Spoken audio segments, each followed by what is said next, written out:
we just practice A to determine one norm, infinity norm, and two norm, right? Now we just need to compute its spectral radiance.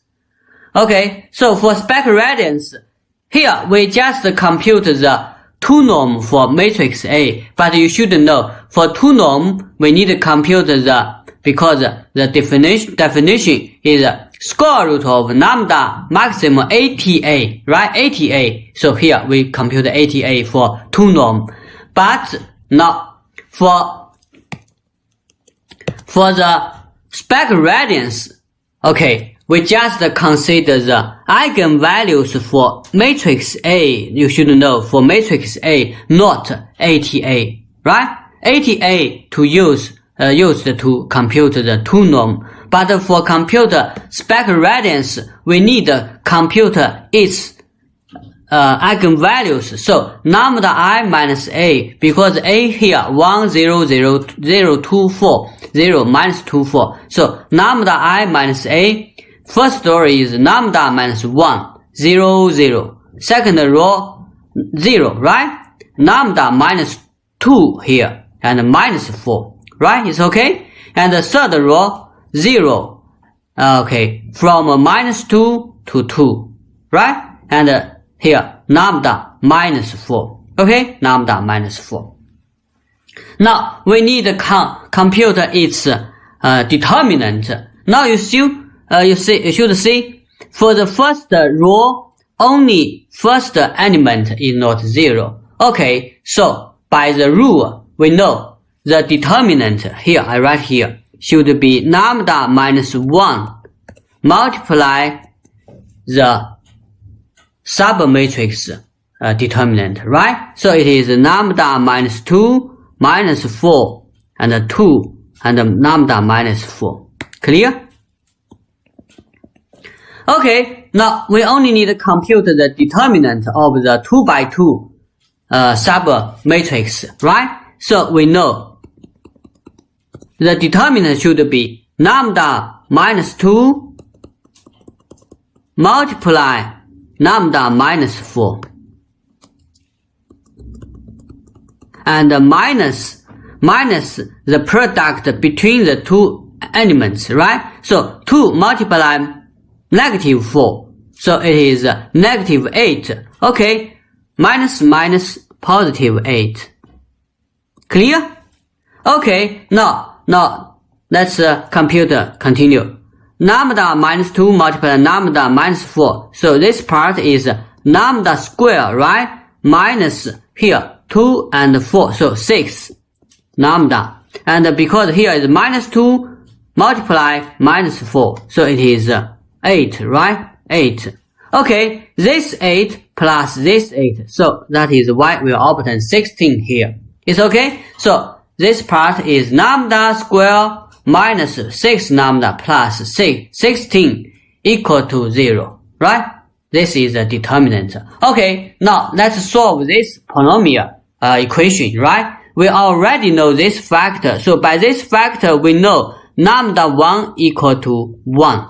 It's okay? So we only need to compute the two roots for this polynomial, right? Okay, so the lambda 2 and 3 by the formula, it is 6 plus or minus square root of b square minus 4ac. Remember?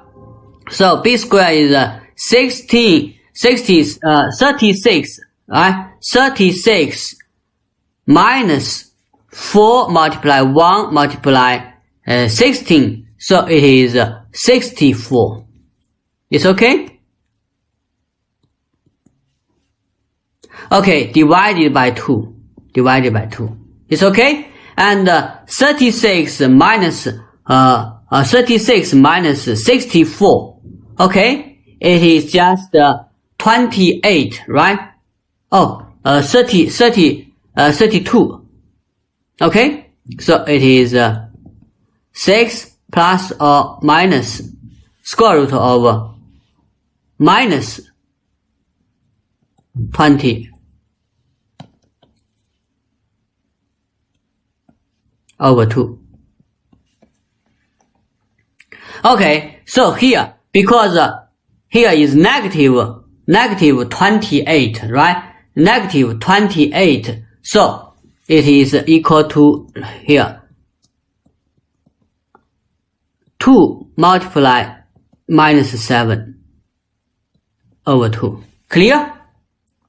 It's okay for you? 4 multiply 7 is 28, right? But here, negative 7. Negative 7, so that is why I and I here. And here, 2, so only 3, right? Okay, so the two roots are 3 plus square root of 7i and 3 minus square root of 7 multiply I. Clear? So we obtain the three eigenvalues. 1, the first one is 1. Second is 3 plus square root of 7i, and the third is 3 minus square root of 7i. Clear? Okay, now we have two complex numbers, so you need to compute its modulus. Right? Modulus. So for this one, the modulus is square root of square of 3, 9 plus square of square root of 7. It is just 7. Okay, so the square root is just 4. Clear? And for this, because it's conjugate module complex number, so the modulus is 7 to 4. It's okay? Okay, so that is why we can obtain the spec radiance of matrix A is the maximum of lambda absolute value or modulus. Okay, that means 1, 4, and 4, right? Okay, this modulus is also square of 3 square, 9 plus 7 square root, just also 4, right? It's okay? 1, 4, 4, so maximum number is 4. Clear?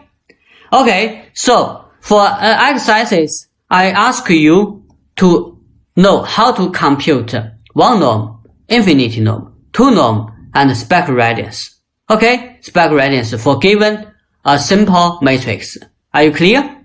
Like this example. Okay, you should know the difference between the 2 norm and spec radiance. Don't make confused here. Okay?